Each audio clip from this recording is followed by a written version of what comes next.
வெண்முரசு. சென்னா வேங்கை 44. வாசிப்பது சந்தீப்.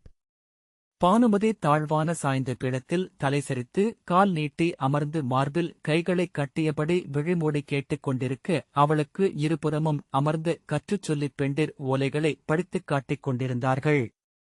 ஒவ்வொரு கற்றுச் சொல்லிக்கும் 2 எடுத்தளிப்புச் சேடியர் வலமும் இடமுமென அமர்ந்து ஒருத்தி சுவடியைக் கொடுக்க பிறிதொரு சேடி வாங்கி மீண்டும் பேழையில் அடுக்கிக் கொண்டிருந்தாள்.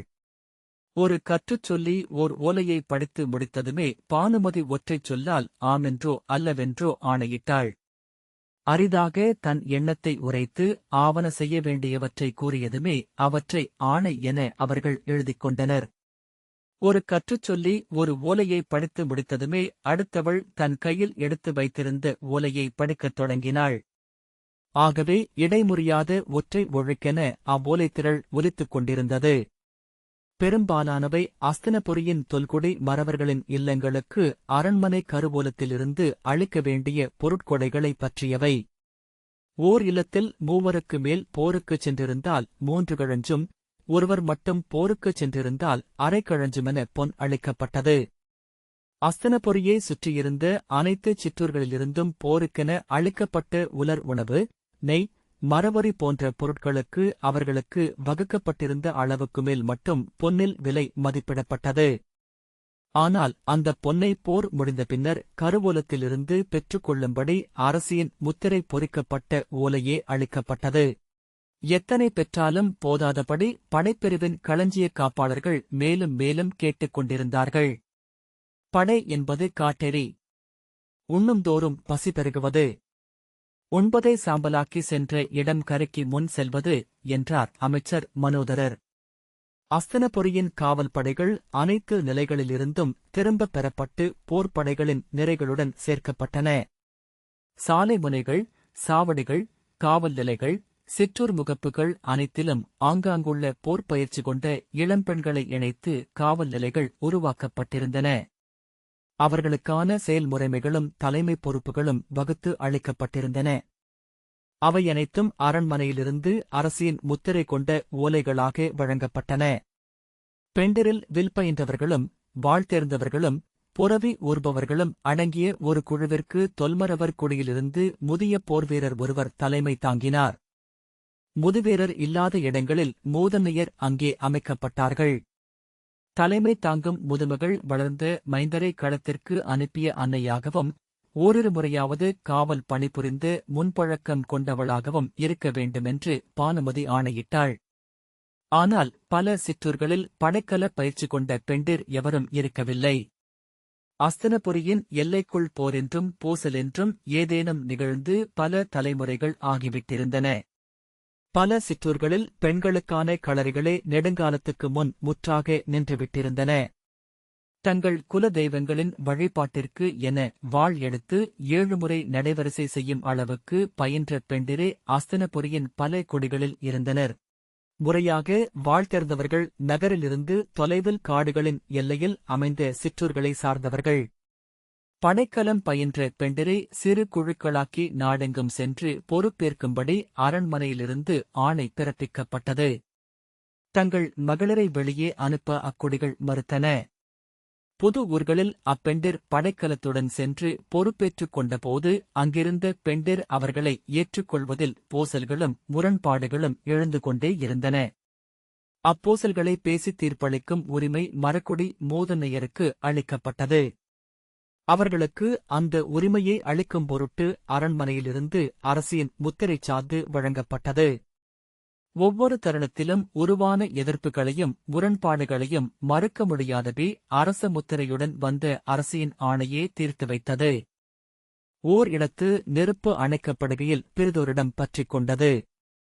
ஒவ்வொன்றையும் முன்னரே எதிர்பார்த்து அங்கே அரசியின் ஆணை சென்று நின்றது. மெல்ல மெல்ல அரசியின் ஆட்சி என்பது அனைத்து இடங்களையும் தொட்டுப் பின்னி விரிந்த பெருவலை என்பதை அனைவரும் புரிந்து கொண்டார்கள். அவளுடைய பேரொரு தெரியுந்தோறும் அவர்கள் அவளை அஞ்சவும் பணியவும் தொடங்கினர். அவள் ஆணையுடன் வருபவர்களின் கண்களிலும் நாவிலும் அவள் திகழ்ந்தாள். ஆனால் அவள் எவரையும் தண்டிக்கவில்லை, எங்கும் குருதி வீழ்த்தவில்லை. அவள் அனைத்தும் அறிந்திருக்கிறாள் என்ற எண்ணமே அவளை ஆற்றல் கொண்டவளாக்கியது. நேற்றுவரை உரைக்குள் இருந்தது இக்கூறுவாள் என்றனர் மூத்தோர். 8ஆம் நிலவு வரை கொற்றவையின் படைக்கணங்கள் ஆளும், 8ஆம் நாள் அன்னையின் விழிகளால் புவி புறக்கப்படும் என்றனர் சூதர். போர் முன்பொழுதுக்கு உரிய ஒவ்வொரு செயலும் முச்சுட்டு ஏதுமில்லாத புதியது. ஆகையால் அமைச்சர்கள் ஒவ்வொரு தருணத்திலும் குழம்பினர். அரச முத்திரையின் சொல்லுறுதி அனைத்து இடங்களிலும் தேவைப்பட்டது. சிற்றமைச்சர்கள் நாட்டை 108 சிறு பிரிவுகளாக பிரித்து ஒவ்வொருவரும் தனித்தனியாக பொறுப்பேற்றுக் கொண்டு ஆண்டனர். அனைத்துச் செய்திகளையும் சுவடிகளிலாக்கி பானுமதியிடம் சார்ந்து பெற்று அரசாணைகளாக்கிக் கொண்டார்கள். ஆகவே ஒவ்வொரு நாளும் 1000க்கும் மேற்பட்ட அரசாணைகளை பானுமதி அளித்துக் கொண்டிருந்தாள். ஒவ்வொரு ஓலையையும் தான் செவிகொள்ளாமல் முத்திரை அளிக்கலாகாதென்றும் அவளுக்கு உறுதியிருந்தது. பொழுதிடைவெளிகளில் எல்லாம் அவள் அமர கற்றுச் சொல்லிகள் ஓலைகளுடன் அருகமைந்தனர். அவர்கள் அவள் அமரும் தருணம் நோக்கி எப்போதும் உடனிருந்தனர். சென்ற சில மாதங்களாகவே அஸ்தினபுரியிலும் சூழ்ந்திருந்த காடுகளில் அமைந்த படைநிலைகளிலும் புலரி முதல் பின்னிரவு வரை ஓயாத சந்திப்புகளும் அவை நிகழ்வுகளும் விருந்துகளும் நிகழ்ந்து கொண்டிருந்தன. அஸ்தினபுரிக்கு வரும் க்ஷத்திரிய அரசர்களுடன் அரசியர் இருந்தார்களென்றால் அவர்களின் குலநிலையின்படி பட்டத்தரசியோ அரசியரில் ஒருவரோ நேரில் சென்று வரவேற்க வேண்டியிருந்தது. அவர்களுக்கான விருந்துகள் அரண்மனையில் தொடர்ந்து நிகழ்ந்தன. அரசர் கூட்டிய அவைகளில் அவள் ஆணை பிறப்பிக்கப்படும் பொழுதுகளில் மட்டுமேனும் அமர வேண்டியிருந்தது. ஏதேனும் ஓர் அவையில் அமராமலாகி ஓரிரு சொல்லாடல்களை விட்டுவிட்டால் கூட அந்தக் குறை அனைத்து ஆட்சிச் செயல்களிலும் பரவி விரிந்து இடர்களை உருவாக்கியது. ஒரு சிறு விடுபடல் செயல் மிகுந்தோறும் வளர்ந்து வெல்ல முடியாத போதமென முன்னால் நின்றது. எங்கோ எதுவோ தன் அறிதலுக்கு அப்பால் நிகழ்ந்து கொண்டிருக்கிறது என்ற பதற்றத்தால் அவள் அனைத்து அவைகளிலும் அமர்ந்திருந்தாள். அவற்றில் பெரும்பாலான அவைகள் வீண் முறைமைகளும் வெற்று ஆணவ பரிமாற்றங்களுமாக பொழுதை வீணடித்தன. ஒவ்வொரு நாளும் ஆணை கொள்ள அவைக்கு வரும் ஆட்சியிடர்கள் பெருகின. ஒரு கோபுரத்தின் உச்சியிலிருந்து கீழிறங்குவது போல என்று அவளுக்கு தோன்றியது. முதலில் மேல்நிலையின் பெரிய இடர்கள் எழுந்து வந்தன. அவற்றை தீர்க்கும்தோறும் கீழிருந்து இடர்கள் மேலே வந்தன. முதலில் வந்தவை எண்ணிக்கையில் குறைவாகவும் பொதுத்தன்மை மிக்கவையாகவும் இருந்தன.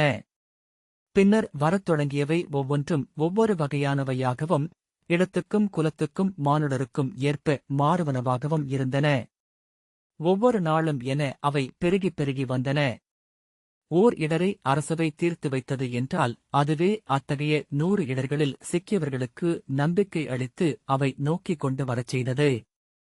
ஒரு கட்டத்தில் அவள் திகைத்து செயலிழந்தாள்.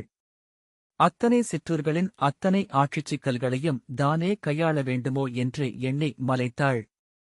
ஆனால் அறியாத ஏதோ புள்ளியிலிருந்து அவை முன் எழும் இடர்களின் எண்ணிக்கை குறையத் தொடங்கியது.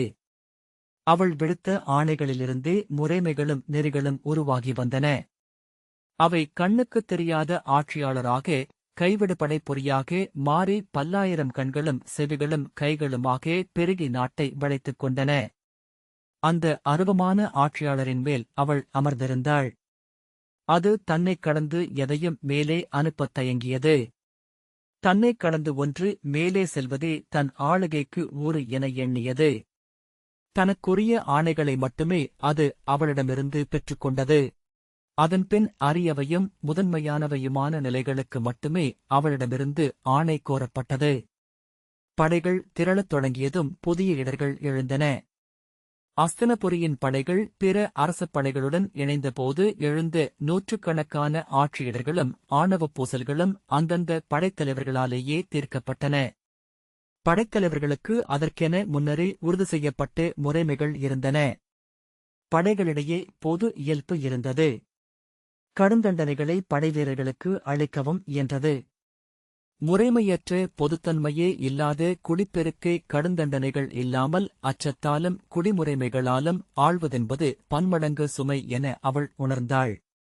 அனைத்து படைப்பிரிவுகளும் ஒன்றென்றாகி கௌரவப் படை என்று பொதுமுகமும் உள்ளமும் கொண்டபோது அவை ஆங்காங்குள்ள ஊர்களுடன் ஒழியாது பூசலிட்டன. பொருள் பிடுங்கின, பெண் கவர்ந்தன, முதியோரையும் தெய்வங்களையும் சிறுமை செய்தன. குடிகளின் அனைத்து முறையீடுகளும் அவளிடமே வந்தன. முதலில் அவள் அச்செய்திகளால் சீற்றம் கொண்டாள். அவற்றை படைத்தலைவர்களிடமும் இறுதியாக துரியோதனனிடமும் கூறினாள். அவர்கள் அதை பொருட்டெனக் கருதாது சிரித்து கடந்தனர். போருக்கெழும் படைகளின் இயல்பு அது. அவை கொதித்தபடியேதான் இருக்கும். வஞ்சமும் சினமும் மறுபக்கம் காமத்தாலும் ஆணவத்தாலும் நிகழ் செய்யப்பட்டவை. அகிபீனா அழித்து வெறியேற்றப்பட்ட களிறு போன்றது போர்முகம் கொள்ளும் படை. அணுகுவோர்தான் எச்சரிக்கையுடன் இருக்க வேண்டும் என்றான் துரியோதனன். இறுதியாக அவள் சென்று பீஷ்மரிடம் சொன்னாள். அது அவ்வாறுதான் அரசி. ஆண் எனும் தருக்கின் பெருந்தொகையையே படை என்கிறோம். அது 10,000 கால்களும் கைகளும் ஒற்றை விழைவும் கொண்ட விலங்கு என்று அவர் சொன்னார். அவர்கள் நம் குடிகளை காக்கும் படை. நம் குடிகளை அவர்கள் சூறையாட நாம் ஒப்பலாகுமா என்றாள். பீஷ்மர், அது அமைதிக் காலத்துப் படை. அங்கே ஒவ்வொருவரும் தனியர். ஆகவே குலமும் குடியும் முறையும் முகமும் கொண்டவர். போர்ப்படை ஒற்றைப் பெருந்திரள் மட்டுமே. அது போர் செய்ய மட்டுமே பயன்படும். குருதியை மட்டுமே விரும்பும். அதற்கு நம்மவர் பிறன் என்று வேறுபாடு இல்லை என்றார் பீஷ்மர். இறக்கப் போகிறோம் என்னும் உணர்வு பெரும் விடுதலை ஒன்றை அளிக்கிறது அரசி. அது அளிக்கும் முதன்மை விடுதலை அறவுணர்விலிருந்துதான். போர் நெருங்குந்தோறும் குலதெய்வங்களுக்கும் நீத்தாருக்கும் போர்த் தெய்வங்களுக்கும் உரிய பூசனைகள் பெருகி வந்தன.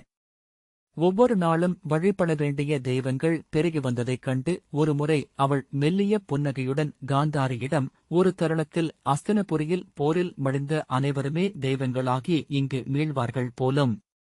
கணந்தோறும் குருதி கொள்பவர்கள் பெருகி வருகிறார்கள் என்றாள்.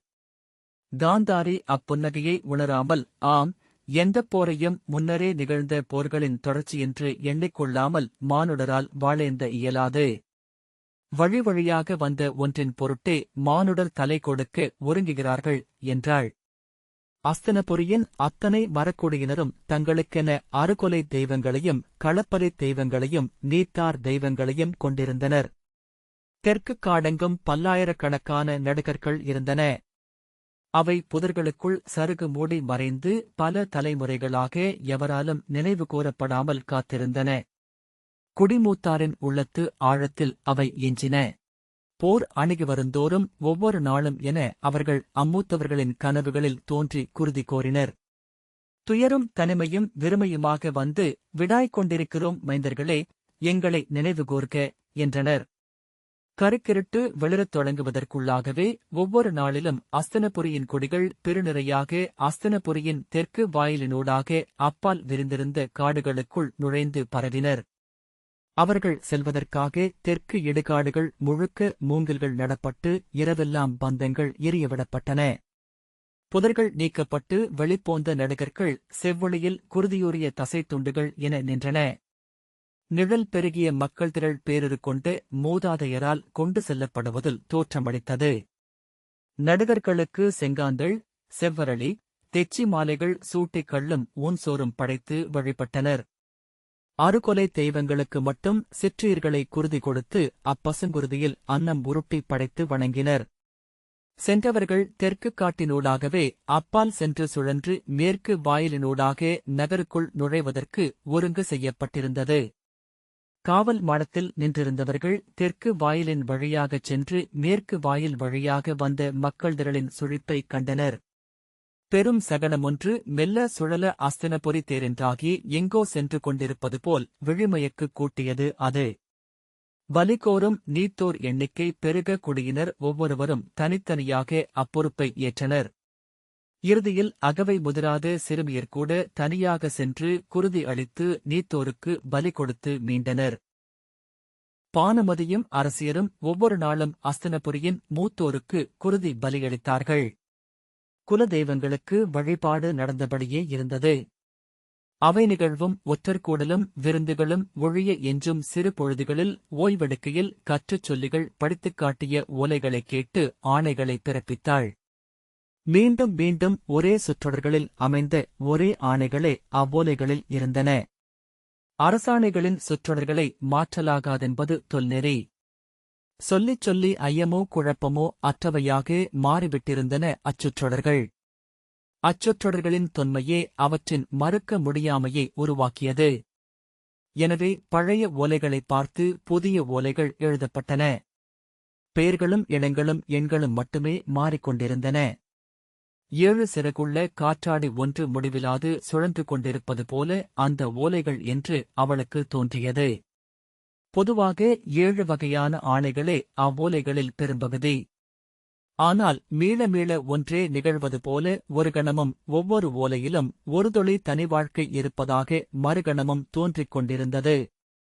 மீண்டும் வழக்கமான ஒரு ஓலை என்று தோன்றியது. கேட்ட மறுகணமே அவ்வாணையிலிருந்து ஒரு முகம் தெளிந்தெழுந்தது. ஒரு துயர் தனித்து தோன்றியது.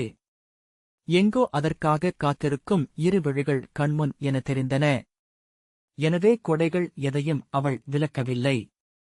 12 நாள் அவள் தொடர்ந்து ஆணைகளை பிறப்பித்த பின் கனகர் அவளை அணுகி பலமுறை தயங்கி, இது என் சொல் அல்ல, அரசி. கருவூலக் காப்பாளர்கள் என்னிடம் சொன்னதை தங்களுக்கு உரைக்கிறேன். தாங்கள் அனைத்து பொருட்கோரிக்கைகளுக்கும் ஒப்புதல் வழங்க வேண்டுமென்பதில்லை. ஒரு படைப்பெயர்வென்பது கருவூலம் 8 திசைகளில் உடைத்துக் கொண்டு வெளியே ஒழுகுவதற்கு நிகரானது. அஸ்தனபுரியின் கருவூலம் அடியிலி வரை நிறைந்தது என்பது தொல்கூற்று. அது ஓரளவுக்கு உண்மை. ஆயினும் இப்பெரும்படையெழுச்சி என்பது நமக்கே தாங்கக்கூடியதாக இல்லை. உண்மையில் படையெழுச்சியை எண்ணிய போது பொருளைப் பற்றி ஒரு கணங்கூட நான் கவலை கொள்ளவில்லை. பாரத வருஷத்தையே படை கொண்டு வெல்லும் அளவுக்கு செல்வம் இங்குள்ளது என்று எண்ணினேன். ஆனால் ஒவ்வொரு கணமுமென பொன்னும் மணியும் அகன்று கருவூல அறைகள் வெறுமையாவதைக் கண்டேன். அரசி, நமது கருவூலத்தில் 10 கூட இப்போது எஞ்சவில்லை என்றார். பானுமதி, ஆனால் படைக்குச் செல்பவர்கள் இங்கு தங்கள் மைந்தர்கள் நம்மை நம்பி வாழ்வார்கள் என்று எண்ணி செல்கிறார்கள். குடிகளில் தந்தை இல்லாத போது அரசனின் கோலை தந்தை. அஸ்தனபுரியின் எல்லைக்குள் எந்த குழந்தையும் உணவின்றி இருக்க நான் ஒப்பமாட்டேன் என்றாள். அது தேவைதான், அரசி. ஆனால் நாம் எண்ணியதை விட மேலும் சில நாட்கள் போர் நீளுமென்றால் நம் கருவூலம் அதை தாழாமல் ஆகும். பொருளில்லாமல் போர் பின்னடையுமென்றால் என்று அவர் தயங்க, பொருளால் எப்போதும் வெல்வதில்லை. அள்ளக்குறையாத கருவூலம் நமக்கு இருக்கிறது. அவர்களிடம் என்ன இருக்கிறது? பாஞ்சாலமும் விராடமும் அளிக்கும் செல்வம் அளவுக்குட்பட்டது. எப்படி படைக்கான பொருட்களை அவர்கள் திரட்டினார்கள் என்றாள் பானுமதி. அரசி, அங்கிருப்பவர்கள் பெரும்பாலும் நிஷாதர்களும் கிராதர்களும். அவர்களுக்கு பொருளென்று பெரிதாக ஏதும் தேவையில்லை. அங்கு களஞ்சியத்திலிருந்து படைகளுக்கு உணவே அளிக்கப்படுவதில்லை என்று உற்றர்கள் சொன்னார்கள். பெரும்பாலானவர்கள் செல்லும் வழியிலேயே எலிகளையும் பாம்புகளையும் பிற சிற்றுயிர்களையும் வேட்டையாடி உணவு கொள்கிறார்கள். படைவீரர்களே காடுகளில் புல்லறிந்தும் கிளை வெட்டியும் விலங்குகளுக்கு தீனி சேர்க்கிறார்கள். மரவொரி அணிந்து விருந்தறையில் துயில்கிறார்கள். இங்கு நமது படைகளில் பெரும்பாலானவர்கள் க்ஷத்திரியர்கள். உண்பதிலும் குடிப்பதிலும் எக்குறையையும் அவர்கள் தாங்குவதில்லை என்றார் கனகர். நமது படைச்செலவுகளில் பெரும்பகுதி அரசர்களுக்கு நாம் அளித்த விருந்தும் அவர்களின் அகம்படையினருக்கான செலவுகளும்தான். இங்கு தொடர்ந்து நிகழ்ந்த அவையமர்வுகள் எத்தனை செலவு மிக்கவை என தாங்கள் அறிவீர்கள். பானுமதி எரிச்சலுடன், பல தருணங்களில் இங்கு நிகழ்வது படையெழுச்சியா பெருவிழவா என்றே எனக்கு ஐயம் வருகிறது. ஒரு படையெழுச்சிக்கு ஏன் இத்தனை கூத்தும் நாடகமும்? ஏன் இத்தனை சூதர்கள் உடன் வர வேண்டும்? செல்வத்தில் ஒரு பகுதி சூதர்களுக்கும் பரணி பாடும் புலவர்களுக்கும் அளிக்கப்படுகிறது என்றாள். இவற்றில் சற்றும் குறை வைக்க முடியாது, அரசி.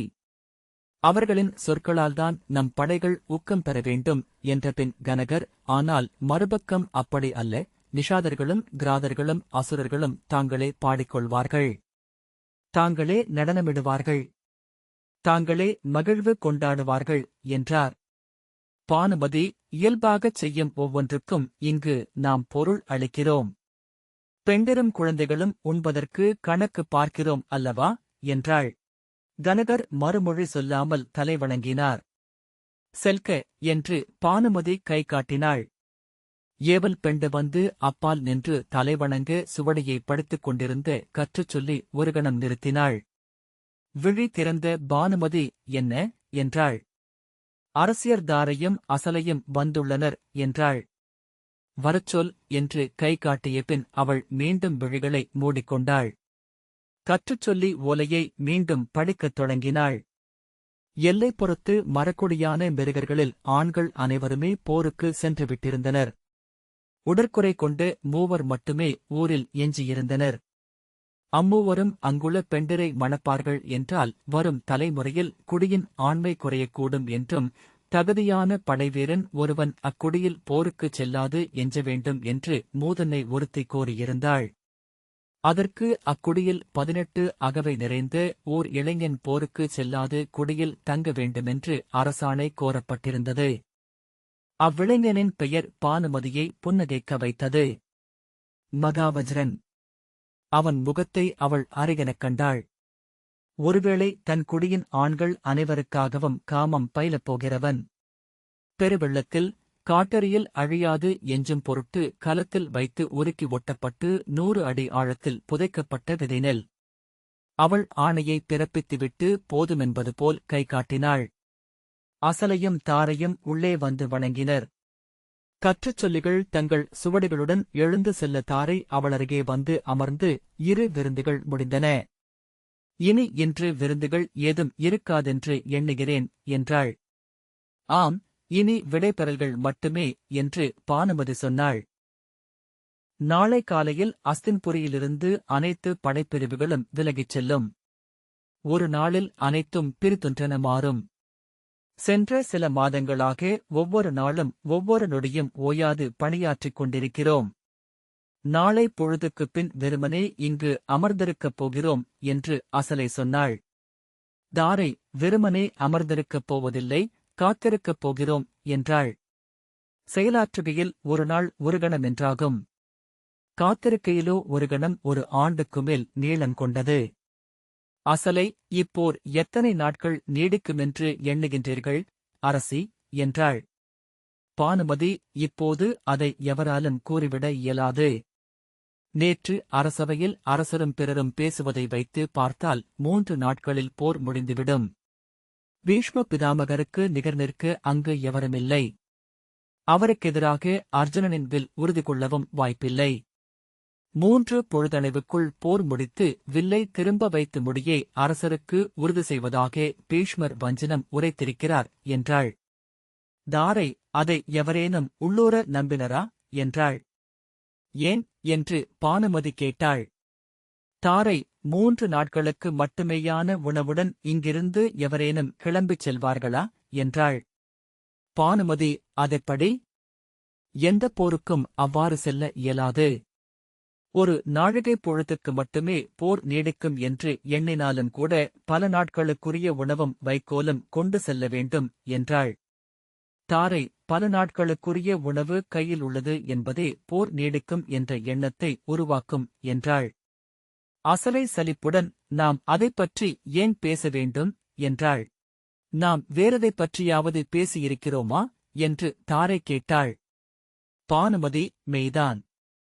இங்கு எவரும் வேறெதைப் பற்றியும் எண்ணுவதில்லை என்றபின் மானுடர் எப்போதாவது தனித்தனியாக எதையேனும் எண்ணுகிறார்களா என்றே ஐயம் வருகிறது. தாங்கள் தனியான எண்ணம் கொண்டிருப்பதாக அவர்கள் கருதலாம். ஆனால் எப்போதும் மானுடம் ஒன்றாகவே எண்ணம் சூழ்கிறது.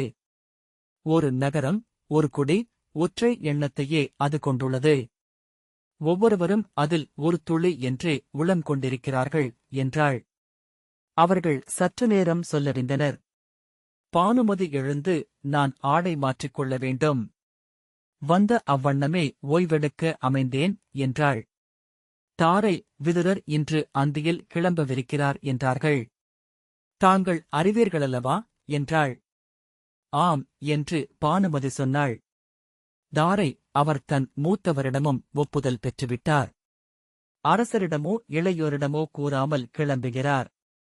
அவ்வாறு அவர் கிளம்புவது எவ்வகையிலும் நமக்கு மாண்பல்ல என்றாள். பானுமதி, அதைத்தான் நானும் எண்ணினேன். ஆனால் இத்தருணத்தில் அரசரோ அவர் தம்பியரோ அவரை ஒரு பொருட்டென எண்ணுவார்கள் என்று எனக்கு தோன்றவில்லை. அவர்களுக்கு அவர் ஒரு சீண்டலாகவும் இடையூறாகவும் தோன்றத் தொடங்கி நெடுநாட்களாகிறது. அவரை பார்க்கையிலேயே அரசரின் முகம் சுளிக்கிறது. அரசவைகளுக்கு அவர் வருவதை தவிர்க்கும்படி கனகரிடம் சொல்லி அனுப்பியிருந்தார். பேரரசர் வரும் அவைகளுக்கு மட்டுமே அவர் வருவது வழக்கம். உண்மையில் போருக்கு கிளம்புவதற்கு முந்தைய நாளே விதுரர் அவ்வாறு கிளம்பிச் செல்வதை அரசர் பெரிதும் விரும்புவார். நாளை காலை அவர் இங்கிருந்தார் என்றால் அவரிடம் விடைபெற்றுச் சென்றாக வேண்டிய கட்டாயம் ஏற்படும். ஏனெனில் குருதி வழியில் அவர் அவர்களுக்கு தந்தை. ஆம், அதை தவிர்க்கத்தான் விதுரர் கிளம்புகிறார் என்றாள். அரசி, அரசரின் பொருட்டு தாங்கள் சென்று அவருக்கு நல்விடை அளிக்க வேண்டும் என்றாள் அசலை. பானுமதி, நான் என்ன சொல்வது என்றாள். வெறும் முறைமைச் சொற்களே போதும். உண்மையில் தாங்கள் சொல்வதற்கொன்றே உள்ளது. அவர் மீண்டு வரும்போது அவர் இருக்கை அவ்வண்ணமே அவருக்காக காத்திருக்கும். அதை முடிகொண்ட அரசிதான் சொல்ல வேண்டும் என்றாள் அசலை. பானுமதி, ஆம், அதை நானே சென்று சொல்லலாம் என்று எண்ணுகிறேன். நீங்களும் உடன் வருக என்றாள். இந்த வாசிப்பை கேட்டதற்கு நன்றி.